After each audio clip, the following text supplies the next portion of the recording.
días. Estamos en la sede de Habitarnos con el licenciado Mauricio Weintraub. Queremos conocer un poco más acerca de las escenas matrices. ¿Qué tal, Mauricio? ¿Cómo estás? ¿Qué tal, Ana? ¿Cómo estás? La verdad es que nos resulta muy interesante toda la teoría de escenas matrices que armaste. Y Gracias. bueno, queremos conocerlo un poco más. ¿Cómo no? ¿Qué nos puedes contar? La teoría de las escenas matrices tiene que ver, obviamente es una teoría psicoterapéutica, tiene que ver con poder mirar las escenas de la infancia, sobre todo aquellas escenas de la infancia en donde el nene que fuimos no fue tratado según su necesidad.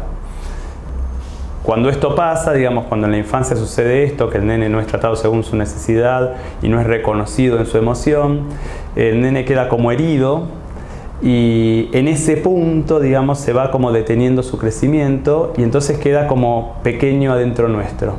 Y entonces lo que nos pasa en la adultez es que vamos armando situaciones en donde nos sentimos como nos sentíamos en aquel momento en la infancia. Estas situaciones empiezan a ir determinando nuestra vida cotidiana. No sabemos por qué ante determinada situación reaccionamos de una manera desmedida o no podemos reaccionar como la situación necesita o entramos en vínculos que no son buenos para nosotros pero no podemos salir de ellos. Y en general esto está anclado en estas escenas de la infancia en donde el nene no fue atendido y que nosotros todavía no pudimos sanar. ¿Cómo habría que abordar a ese niño si ya no está físicamente acá? Sí, es muy interesante la pregunta. En realidad el nene no está y en otro sentido está. Porque, digamos, todos tenemos la siguiente situación en nuestra vida cotidiana. Tenemos situaciones en donde, independientemente de la edad que tengamos, nos sentimos como si fuéramos nenes.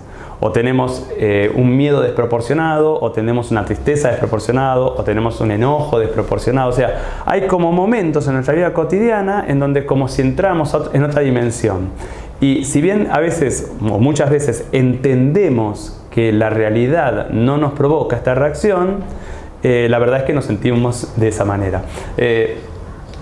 Todos tenemos un montón de ejemplos, pero siempre recuerdo el ejemplo de un paciente que me contaba y él me lo contaba y él mismo se daba cuenta, pero no lo podía evitar, que cuando a él no le paraba el colectivo, la verdad, dice, yo si pudiera iría y lo mataría al colectivero. O sea, no, ya deja de interesarme tomar el colectivo, me interesa matar al colectivero. Él mismo se daba cuenta que esto era desproporcionado, porque a lo mejor no le paraba porque él llegó tarde a la parada o lo que sea, pero era lo que sentía. Y trabajando con él habíamos llegado a una escena muy crucial que se había repetido varias veces, que era cuando él iba al comedor donde estaba la mamá, y la mamá estaba estudiando porque estaba haciendo una carrera en ese momento y él era chiquito, tenía 4 o 5 años, y le decía, mamá, ¿jugamos? Y la mamá siempre le decía que no podía porque estaba estudiando, y si él insistía, lo que hacía la mamá era levantarse y se iba para la cocina. Entonces él veía la espalda de la mamá alejándose y en el trabajo empezaba a quedar claro cómo era la misma sensación que él sentía cuando el colectivero se alejaba. ¿A eso vos le llamás escenas matrices? La escena matriz es la escena con la mamá. O sea, es una escena en donde se ve una dinámica vincular entre los padres y el nene, en donde el nene no es atendido según su necesidad. Esto provoca una herida en el nene, y esta herida, si no es sanada luego por el sujeto adulto la vuelve a repetir, o se le vuelve a repetir en su vida una y otra vez para que él pueda sanarla. Y es ahí donde el rol del terapeuta o del psicólogo toma preponderancia, ¿no? En acompañar al sujeto a transitar, porque no creo que sea un camino fácil. Yo creo que el rol del terapeuta es fundamental, porque el terapeuta termina como iluminando, el terapeuta en el vínculo con el paciente, ¿no? Digamos, en el espacio terapéutico se termina como iluminando aquella zona que está oscura. Si no, me quedo en que quiero matar al colectivero, pero en realidad lo que siento es el abandono por mi mamá que no juega conmigo.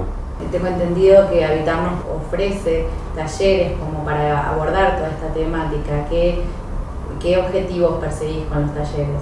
En realidad, digamos, todo lo que hacemos en Habitarnos parte de la mirada de escenas matrices. Escenas matrices no es una escuela psicológica, es una mirada, es una manera de mirar el vínculo del paciente y el terapeuta, es una manera de mirar al paciente, y todo lo que hacemos en Habitarnos parte desde esta mirada.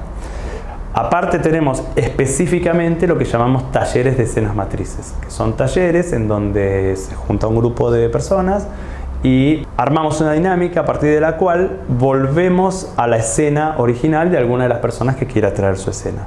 Y ahí, a partir del armado a través de aquella escena, se le ayuda al paciente a ingresar a esa escena y a darle a ese nene lo que el nene necesitaba.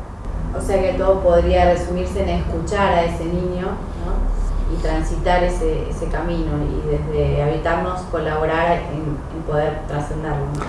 Escuchar sería lo primero, que ya es bastante difícil, porque en general uno, digamos, viste, es como la historia oficial, ¿no? Uno tiene una historia oficial que le conta, viste, los gobiernos cuentan una historia oficial, los padres contamos una historia oficial y los hijos crecen con esa historia como si esa historia fuera la verdad.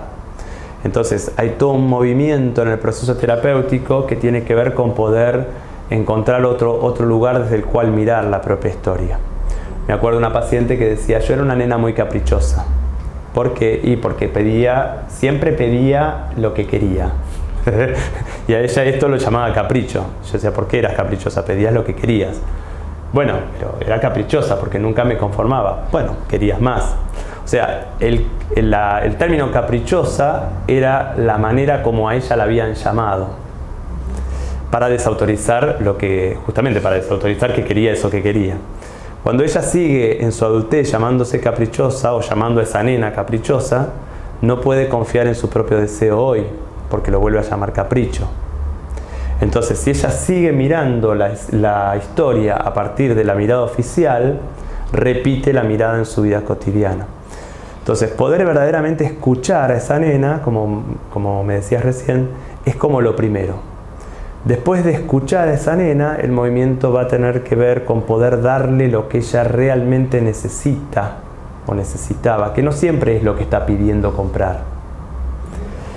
Y en ese movimiento se genera un vínculo entre el adulto que yo soy y esa nena que me permite, por ejemplo, después confiar en mis deseos y poder decir que sí o que no a lo que se me ofrece ahora en la vida. Muchas gracias, Mauricio. Un placer.